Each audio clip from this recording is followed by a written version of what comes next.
Bonjour à toutes et à tous et bienvenue pour cette nouvelle vidéo de Zemmour. Zemmour mon amour, Zemmour toujours. Je vais pas refaire une heure de vidéo sur Zemmour, le fait est c'est que comment peut-on croire que Zemmour puisse être candidat? Est-ce que toute cette foire autour de Zemmour n'est pas une façon d'essayer de détourner l'attention? Ou est-ce tout simplement cette portion fanatique de gauchistes médiatiques qui sont déterminés à essayer de le dégager en nous faisant croire qu'il veut être président ou tout du moins candidat. L'interview qu'il a fait pour son livre chez Ruquier, d'ailleurs Ruquier qui avait dit pourtant qu'il n'inviterait plus jamais Zemmour dans ses émissions, a été véritablement, je dirais, l'exemple même de la déliquescence, je dirais du débat politique, ou tout du moins de la crédibilité même médiatique à essayer de faire de la clarté, de l'interrogation, de l'apport d'informations. Parce qu'on le sait et on le voit très bien que Ruquier et Salamé sont déterminés à se farcir Zemmour. Sauf que ça a complètement raté. D'abord Ruquier est parti dans son petit délire, dans son autosatisfaction, dans son narcissisme, à se croire supérieur au point de pouvoir se faire juge et bourreau. À tel point que même à un moment donné, Léa Salamé se rend compte que l'objectif qu'il s'était donné, eh bien malheureusement ne sera jamais atteint. Première erreur fondamentale, c'est de ne pas avoir su jouer sur le terrain d'Éric Zemmour. C'est-à-dire avec de la connaissance, avec de la structure, et surtout avec du calme, avec de la démarche concise et précise, afin justement de clarifier le débat, de clarifier la joute. À côté de cela, évidemment, Ruquier s'est emporté, Ruquier a fait du Ruquier, et Léa Salamé a tenté de jouer, elle aussi, son rôle, sauf que difficilement, puisque eh bien, Zemmour n'est pas un anti de ce genre d'exercice, et que finalement, Zemmour est resté calme, Zemmour a essayé d'être concis, a essayé d'expliquer les choses, et force est de constater qu'il a été plus ou moins clair. Alors attention, je dis plus ou moins clair dans ses opinions, dans sa façon de voir les choses. Et d'ailleurs, preuve en est, c'est que même à la fin, lorsque Jean-Michel Jarre a présenté, lui, ses arguments, force est de constater que, là aussi, Jean-Michel Jarre a mis le doigt là où il n'aurait pas dû le mettre. Parce que Jean-Michel Jarre, pour étayer son opinion, prenait son exemple personnel. Or, son exemple personnel ne fait pas la majorité, ne fait pas l'intégralité, ne fait pas le phénomène de société. Vous savez, c'est un peu comme tous ces gens qui disent « Oui, mais moi je ne suis pas raciste parce que j'ai des amis arabes, j'ai des amis noirs, j'ai des amis juifs. » Oui, mais est-ce que ça doit nuire ou entraver le fait d'être conscient que si vous avez des amis arabes, musulmans, vous avez des noirs ou des juifs amis, ça ne veut pas pour autant dire que dans leur communauté, dans leur ethnie, dans leur religion, il n'y a pas des merdes, comme partout. Sauf que c'est ça le problème, c'est que la réaction de Jean-Michel Jarre face à Zemmour, Zemmour qui lui explique, il dit « Moi je parle de généralité ». Mais évidemment, vous trouverez toujours des cas par cas, où vous trouverez des gens qui sont tout à fait honorables, qui sont tout à fait respectables, qui sont même, je dirais, l'honneur, la fierté de leur communauté à au moins être représentatif de quelque chose de positif.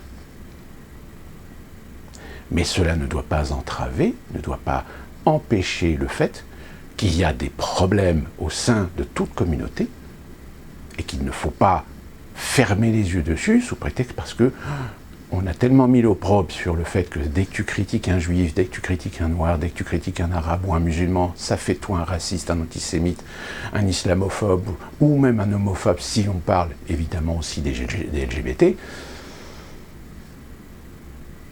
Et il est là, c'est-à-dire qu'il y a une fracture cognitive par rapport à ce que dit Zemmour, du fait que déjà des médias en ont fait un diable, en ont fait un démon, à tel point que même sur les réseaux sociaux, vous avez des gens qui le critiquent, mais qui sont incapables d'expliquer, ou de structurer, ou d'argumenter leur critique. Attention, je ne suis pas pro-Zemmour. Je considère qu'il y a des fois où il fait des approximations, où il y a des fois lui aussi prend ses opinions personnelles comme des fois de vérité. Et d'ailleurs, je pense que Onfray, dont d'ailleurs il va faire un débat très prochainement avec lui, je crois le 19 septembre prochain, amène justement cette contradiction de Zemmour. Et il le fait très bien. Il démontre que Zemmour, de temps en temps, prend en réalité son opinion sur certains points, sur certains détails, comme une généralité. Et d'ailleurs, Zemmour, dans l'entretien, le dit. Il le dit. Il dit, moi j'assume le fait de parler de généralité. Ensuite, on peut débattre, et ensuite en venir, en effet, à la spécificité, aux détails, aux cas particuliers. Ça, là-dessus, il n'y a pas de problème. Tout ça pour dire que de toute façon, et je vais finir là-dessus, parce que je ne vais pas refaire une vidéo d'1 heure sur Zemmour, on sent bien que d'un côté, on essaye de le diaboliser en faisant un candidat potentiel dont lui-même se joue.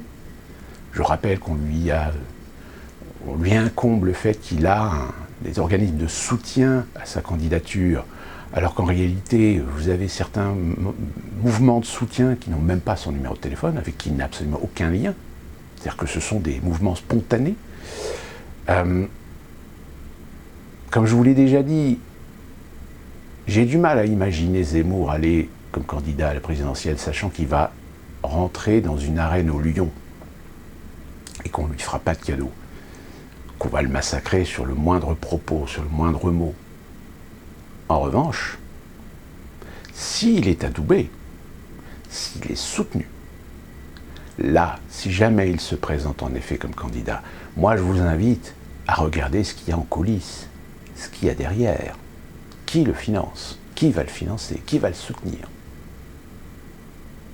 Parce que l'idée de dire que finalement peut-être que Zemmour pourrait être un Macron 2.0, je rappelle, destruction de l'État-nation, destruction des libertés, destruction de la souveraineté, vous pouvez le faire en mettant le bordel dans le pays, en provoquant une guerre civile. Si vous avez une guerre civile, eh bien dans ce cas-là, vous avez la responsabilité de rétablir l'ordre, au quoi qu'il en coûte. Ça mérite réflexion. Autre sujet, apparemment dans le Gard, de nouveau des inondations. Alors évidemment, c'est toujours dramatique pour ceux qui sont les victimes. Mais, comme nous le connaissons aussi aux États-Unis, on se rend compte que très rapidement que les alarmistes du climat sautent toujours sur l'occasion de ces phénomènes naturels pour nous faire la démonstration et nous prouver que oui, regardez, il y a bien un réchauffement climatique. Oui, bien sûr, il y a un changement climatique. Sauf qu'au lieu d'anticiper les événements de ce changement climatique, qu'est-ce qu'on fait? Rien. Ah oui, on met énormément de la culpabilité, de la responsabilité sur l'activité humaine pour essayer de baisser les émissions de CO2. On nous vend les éoliennes, on nous vend le photovoltaïque qui en réalité ne fournira jamais le niveau actuel de consommation et de besoin en énergie que nous avons actuellement dans nos sociétés. D'autant plus que j'ai envie de dire, le paradoxe, c'est quand on nous vante, quand on fait la promotion de la voiture électrique, donc ça veut dire électrique, ça veut dire quoi? Ça veut dire qu'il va falloir encore plus d'énergie pour alimenter, pour fournir l'électricité à ces véhicules. Donc c'est-à-dire qu'on va augmenter les besoins énergétique. Donc expliquez-moi comment vous allez faire avec de l'éolien et du photovoltaïque, à moins d'inonder les paysages d'éoliennes. Hein, je rappelle que l'ensemble de tous les outils de production dits énergie renouvelable ne fournit qu'à peu près, je crois, 30 ou 35% de l'énergie nécessaire. On est encore loin, très loin. Donc, comme je vous l'ai dit, moi, de toute façon, les écologistes de salon, ils sont là pour vendre de la taxe. C'est-à-dire vendre toujours de la taxe, toujours plus de taxes. Ils sont là pour démolir des modèles économiques, pour permettre à d'autres d'en créer. Mais ils ne sont pas là pour lutter contre le climat. L'expression « lutter contre le climat », ça n'a pas de sens. C'est comme ceux qui utilisent le dérèglement climatique. Qu'est-ce qui détermine, qu'est-ce qui permet de dire qu'il y a un dérèglement climatique? Le climat, il était réglé? Il est réglé à quoi? Réglé à avoir une température de 24 degrés l'été et de 12 ou 13 degrés l'hiver? Ah, attention, ouais, il a fait -5 cet hiver. Ah, changement climatique. Ah, il fait 32 degrés cet été, il fait très chaud, très sec. Ah, changement climatique. Ben oui. Sauf qu'au lieu de s'y adapter, c'est-à-dire au lieu de commencer à innover, à essayer de chercher des technologies, des méthodologies, des méthodes, des techniques, redévelopper, réfléchir, rénover ou changer des normes urbaines pour s'adapter justement à ces changements climatiques. Est-ce qu'on le fait? Non. Au contraire, on continue à bétonner, on continue à développer, on continue à urbaniser. Donc forcément, il arrive un moment où, quand la nature modifie certains de ces critères et qu'au lieu d'avoir un orage ou 2, ou 3 ou 4 en quelques semaines, on en a un gros, mais qui déverse presque l'équivalent d'un mois de pluviométrie sur le sol.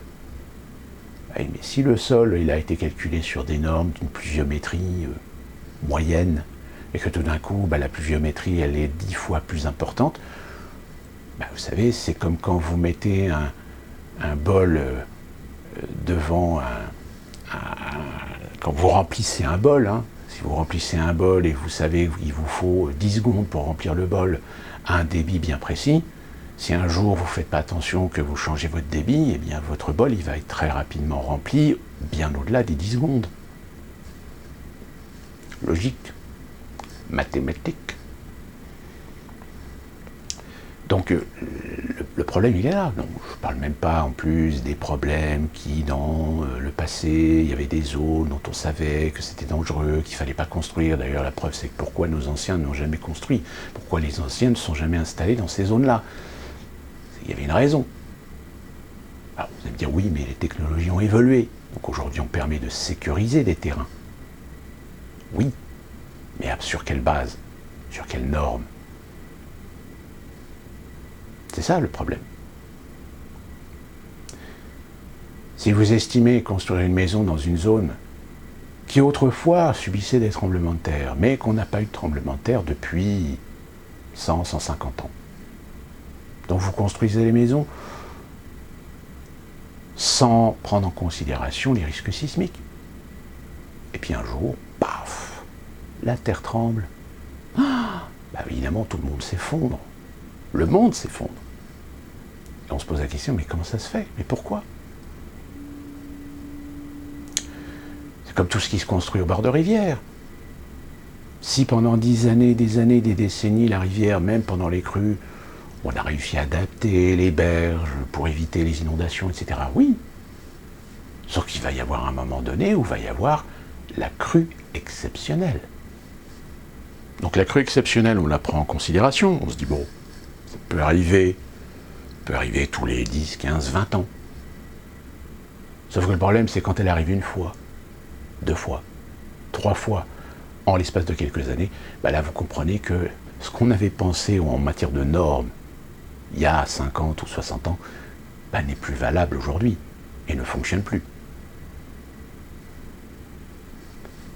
savez, c'est un peu comme aux États-Unis, c'est que sur la côte californienne, par exemple, la géologie est c'est de la géologie un peu on va dire oui, presque, un peu comme la Méditerranée, la côte méditerranéenne.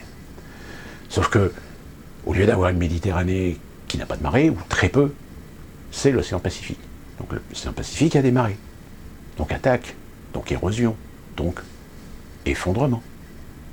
Eh bien, en sachant ça, croyez-vous que ça demande ou que ça va autoriser les autorités à un moment donné à légiférer pour empêcher des constructions sur des côtes que de toute façon on sait que dans quelques années la falaise va s'effondrer?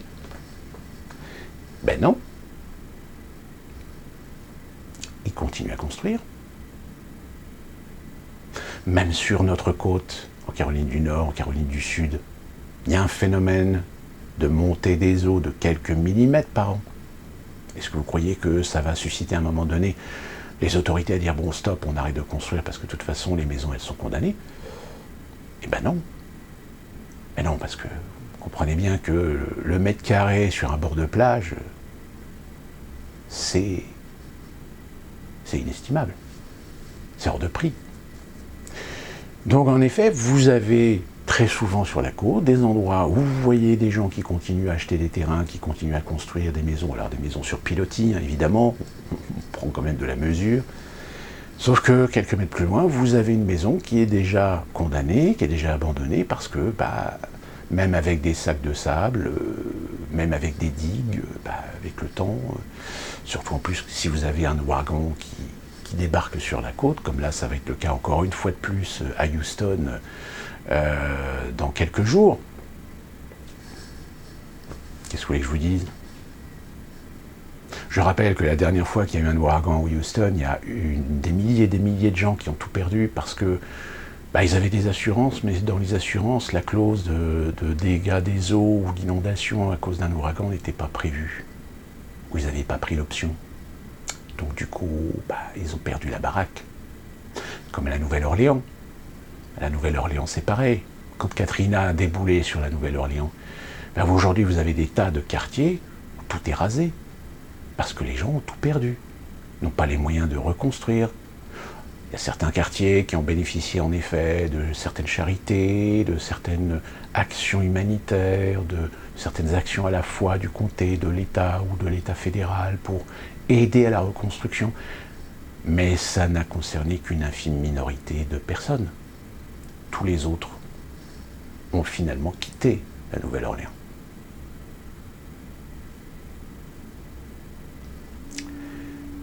On va voir ce qui va se passer, par exemple, avec la Californie.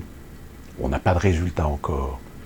Mais il faut savoir que la Californie est aujourd'hui l'État des États-Unis qui est le plus avancé en matière de décision, de réglementation, de politique écologique.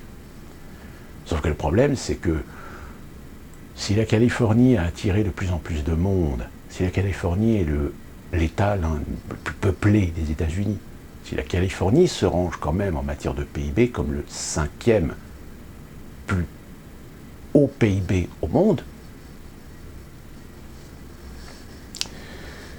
oui, sauf que le problème, c'est que tout ça, ça a des besoins énergétiques. Je ne parle même pas de l'eau, parce que l'eau, il y a déjà une guerre de l'eau dans cette région-là, entre l'Arizona, le Nevada, le Colorado, etc.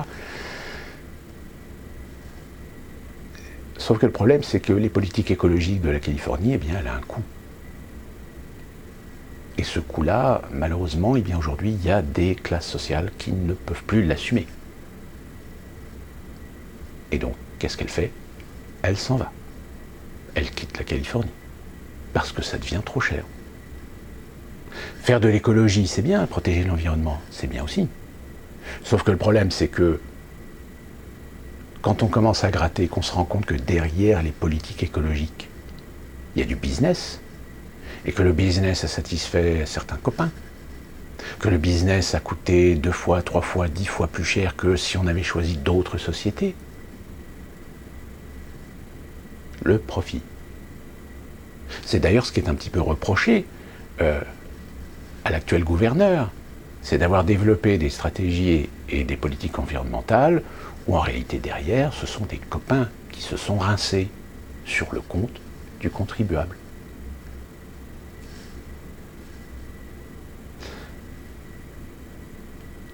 Donc, si vous voulez, en ce qui me concerne, je ne suis pas contre l'idée de faire des efforts, de changer les choses. Sauf que le problème, c'est que si on veut vraiment protéger la planète, si on veut nous préserver du changement climatique, et de la même occasion préserver l'environnement, à mon sens, la première chose auquel il faut penser, c'est tout simplement l'éducation. C'est changer nos façons de consommer.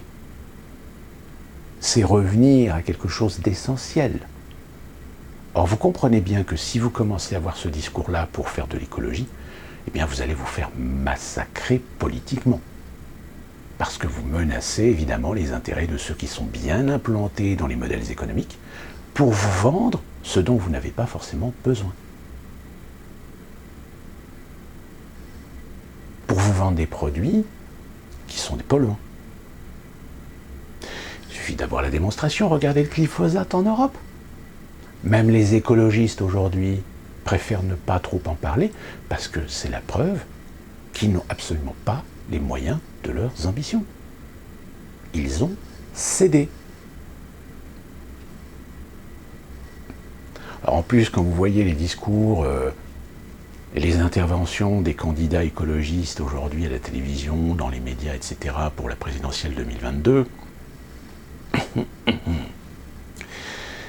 je pense que nous pouvons éventuellement interroger les habitants de certaines villes qui sont aujourd'hui aux mains des écologistes, voir ce qu'ils en pensent.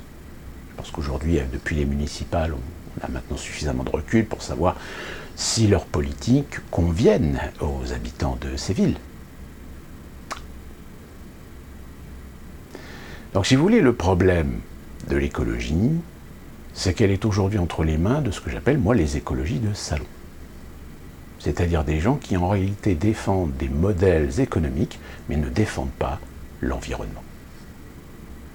Qu'ils sont là pour vendre et créer des marchés, et non pas pour éduquer et promouvoir l'écologie, pour promouvoir la protection de l'environnement, et de ce fait, par conséquence, peut-être limiter les effets d'un changement climatique brutal. Regardez récemment New York, des zones de New York ont été entièrement inondées. Et oui, parce qu'à force de bétonner, à force de... au niveau des écoulements, voire même de la montée des eaux, lorsqu'il y a des ouragans qui, par leur puissance, poussent en effet l'eau, et donc l'eau rentre dans les terres. Mais oui, quand vous avez des métros souterrains, forcément, ça inonde. Quand vous avez des tunnels qui passent en dessous de la baie de l'Hudson, ou des bras, ou de l'East River, de l'West River, au bout d'un moment, ça s'inonde. Et comme je vous le dis, vu la spéculation, surtout New York, cette spéculation maladive, forcée, force forcément à construire des fois dans des endroits où forcément, si on avait encore des anciens pour nous dire est-ce qu'on peut construire là sans prendre le risque d'inondation, de glissement de terrain, ou mais non, parce que ce qu'on voit c'est le prix du mètre carré. Et en France c'est pareil. En France, on a encore la chance d'avoir à un moment donné des gens quand même qui ont mis en place ce qu'on appelle la loi littorale, ce qui est une bonne chose. Mais est-ce qu'elle est vraiment respectée partout? Là est la question. Donc, si vous voulez, le problème, c'est que le climat, les changements climatiques, les phénomènes naturels, les phénomènes climatiques, les phénomènes météorologiques qui sont de plus en plus importants, violents. Je rappelle que finalement, qu'est-ce qu'on observe aujourd'hui? C'est-à-dire que sur une période donnée, en effet, avant, on avait plusieurs phénomènes, sauf qu'aujourd'hui, ces phénomènes sont beaucoup moindres en nombre, mais par contre plus violents. Et comme ils sont plus violents, forcément toutes les normes sur lesquelles on avait calculé notre urbanisme, notre développement urbanistique, etc., étaient calculées sur des décennies, voire un siècle de phénomènes. Et encore, je suis gentil, j'élargis. Il y a un moment donné où quand tout d'un coup un phénomène climatique ou un phénomène météorologique devient beaucoup plus virulent, beaucoup plus massif, du fait justement, en effet, d'un changement climatique de 1 degré. Il faut savoir qu'1 degré, c'est déjà suffisant pour complètement dérégler toutes les valeurs et tous les principes. Donc, à un moment donné, en effet, c'est la question qu'il faut se poser. Est-ce qu'aujourd'hui, il ne vaudrait mieux pas essayer de revoir notre copie sur la façon de nous adapter à ce changement climatique, tout en faisant de la protection de l'environnement, tout en étant beaucoup plus attentionné, tout en étant beaucoup plus prudent sur nos modes de consommation. Consommer ce dont nous avons réellement besoin. Et enfin, pour terminer, très rapidement, je vais revenir sur la Covid-19. Pour l'instant, en effet, aux États-Unis, on est très attentif à l'évolution du mu, du fameux colombien. D'une manière générale, on semble que le Delta commence à perdre un petit peu d'influence. Donc, fatalement, on se pose des questions, comment est-ce qu'en France, on peut continuer à avoir cette politique très liberticide sur le plan sanitaire. Je rappelle, de toute façon, personne ne sera surpris sur le fait que le gouvernement, peut-être le 11, le 12 ou le 13 novembre, va proposer à l'Assemblée de prolonger jusqu'à fin décembre la loi d'urgence sanitaire et donc par conséquent du pass sanitaire.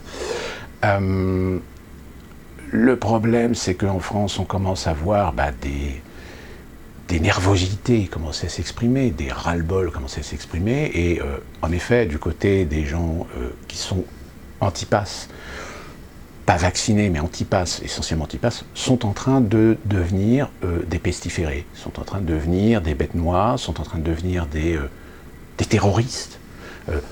J'utilise le terme avant ce que les autres vont le faire, parce que je pense qu'à mon avis, on peut s'attendre à ce qu'un soit un politicien ou un journaliste finisse par utiliser le terme, de dire que les non-vaccinés sont finalement des terroristes, parce qu'ils ne se plient pas à la logique des choses, à la politique sensée, sanitaire, de devoir se faire vacciner, etc. Oui, c'est un totalitarisme sanitaire qui est en train de s'installer en France, qui est déjà installé d'ailleurs, de toute façon. Sauf que le problème, c'est que le gouvernement, en effet, est très gêné parce qu'ils ne peuvent pas appliquer la même politique qu'ils ont fait avec les Gilets jaunes, avec les gens qui manifestent désormais tous les samedis. Apparemment, je crois qu'il y a une manifestation qui est organisée le 19 septembre à Paris pour les pro-vaccins. Donc on va voir si ça va attirer des gens. Il y en a une qui a été organisée, je crois, le week-end dernier à Lyon. Ils étaient à peine une vingtaine.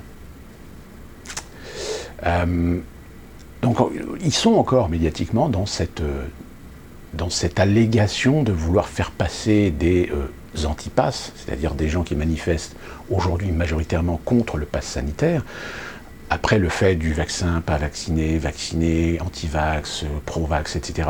Je pense qu'on n'est plus dans ce débat, on est au-delà de ce débat parce que c'est une liberté individuelle, logiquement, mais que c'est une liberté individuelle que le gouvernement est en train d'abroger. C'est-à-dire la vaccination, l'obligation vaccinale, ça les démange. Et comme je vous rappelle, ce qu'a dit Mario Draghi, qui a lâché qu'une fois que l'Agence nationale européenne donnera une homologation à au moins 1 ou 2 vaccins, eh bien, attendons-nous à ce que l'obligation vaccinale pleuve partout dans tous les pays membres de l'Union européenne, alors que la Grande-Bretagne, finalement, a pour l'instant abandonné son projet, je dis bien pour l'instant. Donc oui, là on sent qu'il y a de la haine. La haine est en train de monter. La haine sur les plateaux télé, la haine sur les plateaux radio, la haine sur les réseaux sociaux. Aujourd'hui, être contre le pass sanitaire, c'est être systématiquement homologué comme étant anti-vaccin, et donc par conséquent ennemi de la liberté, ennemi de la République, ennemi de la démocratie. Mon Dieu. Avec derrière évidemment tous les aspects techniques, tous les aspects logistiques, des hôpitaux qui aujourd'hui commencent déjà à afficher la couleur en disant qu'ils ne peuvent plus assumer leur rôle, voire même certaines interventions chirurgicales qui ont été annulées parce qu'ils n'ont pas le personnel ou ils n'auront plus le personnel, puisque un grand nombre de personnels des hôpitaux vont finalement être mis à l'écart du fait qu'ils ne sont pas vaccinés. Aux États-Unis, c'est un peu différent parce que finalement ce sont les acteurs économiques qui font la pression, puisqu'on a pu voir que ce soit Walmart, que ce soit Uber, que ce soit Airbnb ou encore que ce soit Microsoft, Google, Facebook, ou même Amazon, ces entreprises ont affiché très clairement la couleur, c'est qu'à partir du mi-septembre, voire début octobre, si les employés ne sont pas vaccinés, ils sont systématiquement virés. C'est pour ça d'ailleurs qu'actuellement, vous avez Amazon qui fait une grande campagne aux États-Unis de recrutement avec des propositions très alléchantes. Récemment, on a même vu Amazon qui fait une promotion pour permettre à des jeunes de se voir financer leurs études. Je crois que j'en avais déjà parlé dans une précédente vidéo. Et c'est vrai qu'aujourd'hui, vous pouvez voir chez McDonald's, dans les grandes surfaces, dans les grandes chaînes, etc., ça embauche, attire l'arigot. Alors beaucoup de temps partiel. Évidemment, avec des offres d'assurance santé. Alors on dit oui, voilà, vous serez couvert pour tout ce qui est oculiste, dentition, avec une franchise de temps pour les frais médicaux, etc. Sauf que quand on regarde les contrats, en règle générale, les contrats ne sont pas du tout adaptés à des gens qui ont peut-être déjà des problèmes de santé. C'est-à-dire que ceux qui ont des problèmes de diabète, ou ceux qui ont des problèmes de cœur, ceux qui ont parfois même des problèmes de santé un petit peu plus sérieux et qui nécessitent des traitements un petit peu plus lourds, malheureusement ne seront pas couverts. Ils seront obligés de prendre des options supplémentaires qui coûteront évidemment un peu plus cher sur leur salaire, sauf qu'en plus les salaires c'est évidemment des temps pleins, donc les salaires on n'ose pas trop en parler, mais finalement c'est le salaire de base. Donc quand vous savez que vous avez des États qui pratiquent le salaire de base fédéral qui est de 7,23 $ brut, quand vous faites le calcul, même s'ils font un effort à 10 $, 11 $ ou 12 $ de l'heure brut, ça paye pas énormément. Alors évidemment, ils sont très alléchants en faisant des propositions d'évolution de carrière, de formation. Vous pouvez monter très rapidement comme superviseur, comme assistant manager, etc. Oui, sauf que, en règle générale, attention, même si l'intitulé peut éventuellement donner une bonne image dans l'évolution, dans la capacité à gravir les échelons au sein de la société, dans l'échelle sociale, en réalité, c'est des métiers qui, depuis des années, ont été extrêmement dévalorisés et donc pas forcément très bien payés aussi. Donc voilà, c'est la cagade. En fait, ici aux États-Unis, les entreprises sont dans la merde. Sont dans la merde parce qu'en effet, ils trouvent des gens qui sont prêts à bosser, sauf que c'est des gens qui ne sont pas qualifiés, c'est des gens qui ne sont pas motivés, c'est des gens qui font des conneries, donc c'est des gens qui coûtent de l'argent, puisque une erreur, c'est une erreur de productivité ou une faute professionnelle en productivité, c'est de l'argent qui part à la poubelle. Et ça, malheureusement, les entreprises américaines commencent à y regarder un petit peu plus près. Il y a encore quelques années, elles passaient un peu l'éponge. Aujourd'hui, elles ne passent plus l'éponge. Aujourd'hui, budget, rentabilité, productivité. Donc là, force est de constater que ces entreprises ont besoin de trouver des gens qui percutent, des gens qui savent faire les choses correctement, qui savent aussi prendre un petit peu d'initiative.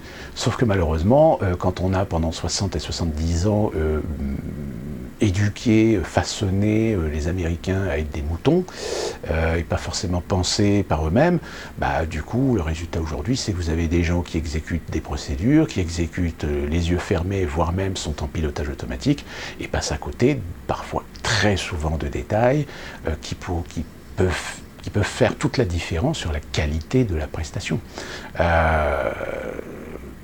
Donc voilà, là, ils sont sérieusement dans la merde.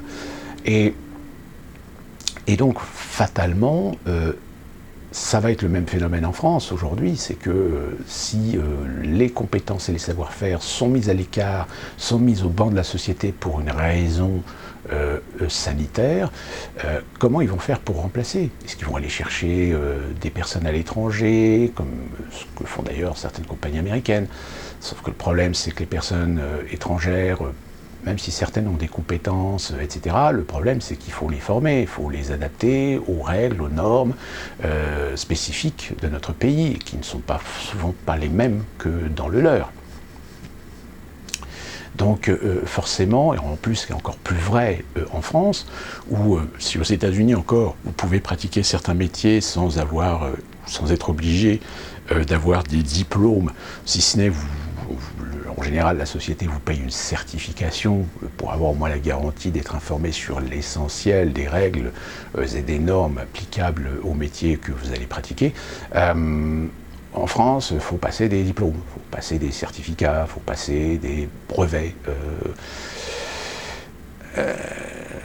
Sauf que cette politique-là, je rappelle, était une politique tout simplement pour développer le marché de la formation professionnelle avec des diplômes complètement bidons, qui en réalité étaient censés donner des compétences, des savoirs à des gens qui en réalité, quand ils arrivaient sur le milieu professionnel, ils se rendaient compte que les réglementations, etc., les premiers à s'en foutre, c'était déjà les entreprises. Donc voilà. Donc oui, on n'a pas fini avec le Covid. Comme je vous l'ai dit, de toute façon, on va en manger jusqu'au moins 2022-2023. Donc, et ce qu'on sent bien aujourd'hui en coulisses, c'est qu'il y a un forcing qui est fait pour essayer de mettre en place l'obligation vaccinale. On va y venir de toute façon. Ils sont déterminés à la mettre en place. Donc ils y arriveront. Comme je vous l'ai dit, aux États-Unis, c'est plus délicat, parce que déjà, aux États-Unis, vous avez quand même certains fantômes qui traînent encore dans les tiroirs, comme le scandale des opiacés, par exemple. Il faut savoir que le scandale des opiacés, ça a quand même fait 500 000 morts aux États-Unis.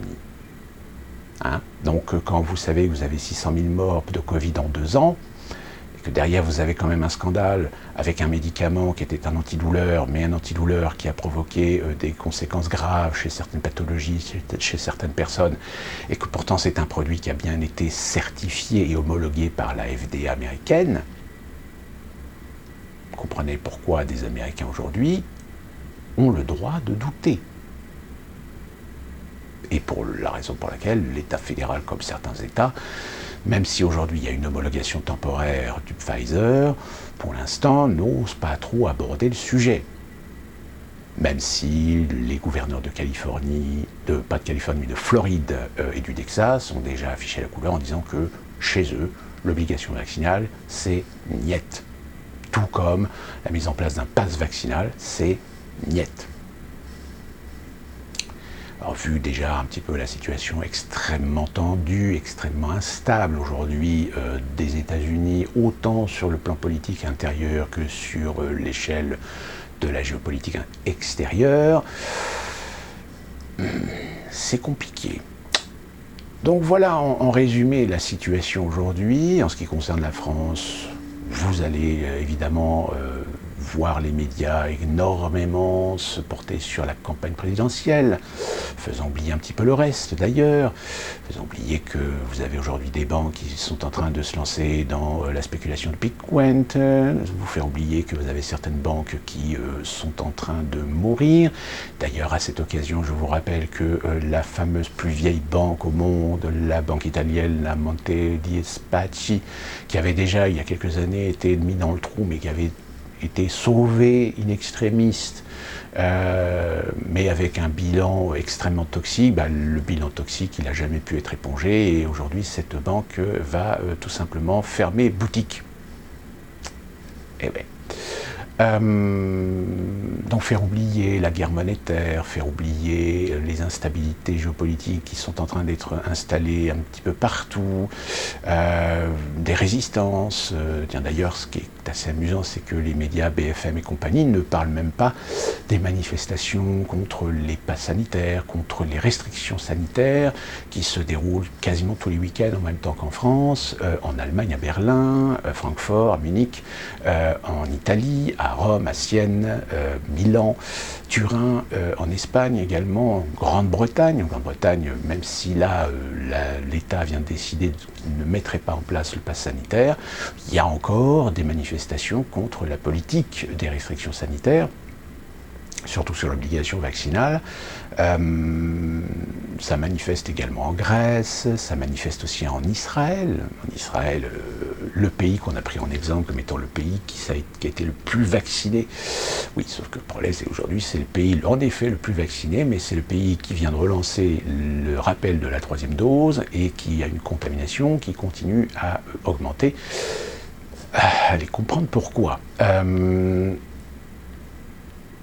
Ça manifeste aussi dans d'autres pays, en Australie, Nouvelle-Zélande. Alors l'Australie et la Nouvelle-Zélande, si vous avez l'occasion, regardez un petit peu ce qui se passe là-bas, ça devient extrêmement dangereux. Je dirais dangereux pour la démocratie, parce que vu les propos des ministres de la Santé australiens, vu les propos de certaines personnalités politiques australiennes, et vu les décisions prises par le gouvernement, j'ai envie de dire que si en France on considère qu'il y a une sorte de totalitarisme sanitaire qui se met en place, là en Australie, eux, ils sont déjà arrivés à un niveau super élevé. Je rappelle qu'en Australie, ils ont des camps. Alors pas de camps de concentration évidemment, mais des camps de quarantaine. C'est-à-dire que si jamais vous avez le malheur d'aller en Australie et que vous êtes contrôlé positif à l'aéroport, vous vous êtes foutu en camp direct, sans avoir le droit de dire quoi que ce soit. Donc voilà, on est dans cette continuité. Nous sommes quand même mi-septembre. On vous avait dit que ça allait péter au mois de septembre. Oui, il y a toujours des manifs. Oui, la dernière manif à Toulouse, ça a tapé. Sauf qu'à Toulouse, on dit que ce sont des individus qui ont été traduits sur les réseaux sociaux par des gens d'extrême droite. Alors qu'en réalité, il semblerait que c'était des flics en civil, qui en fait ont essayé de foutre le bordel, finalement, dans la manif. Ça a frité aussi à Paris, etc. Donc, oui, ça monte, mais gentiment. Jusqu'à la bavure. Jusqu'à la bavure qui fera monter encore plus le ton. De toute façon, moi je vous ai dit ce que j'en pensais. Je pense qu'aujourd'hui les manifestations, ce n'est plus suffisant. Il faut passer à une étape supérieure. Sauf qu'évidemment, pour passer à l'étape supérieure, il faut du courage, il faut de la ténacité, il faut de l'ambition. Et il faut une prise de conscience, de responsabilité de ce que cela engage en matière de conséquences. Mais je dis ça, je dis rien. Pour cette vidéo, c'est terminé. D'ici là qu'on se retrouve très prochainement, que puis-je vous souhaiter de bien vous porter et surtout, soyez prudents, faites attention et à très bientôt.